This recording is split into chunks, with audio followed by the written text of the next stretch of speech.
മോർച്ചറിക്കുള്ളിൽ അനധികൃതമായി പ്രവേശിച്ച് മുൻ MLA M Yusuf Kalamassery medical കോളേജിലെ മോർച്ചറിയിൽ എം യൂസഫ് അതിക്രമിച്ച് കയറുകയായിരുന്നു.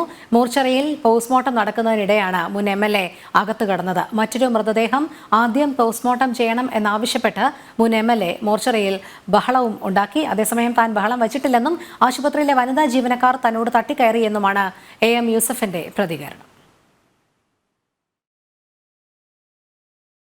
പോസ്റ്റ്മോർട്ടം നടത്താൻ മൂന്നാമതാണെന്നുള്ള റിപ്പോർട്ട് ആലുവയിൽ നിന്ന് വന്ന പോലീസും ആ ബോഡിയുടെ മെഡിക്കൽ കോളേജിലെ ഒരു ഉദ്യോഗസ്ഥനും എന്നോട് ഒന്ന് പറഞ്ഞ ഡിസൈൻ ഞാൻ തിരിച്ചു പോയില്ല.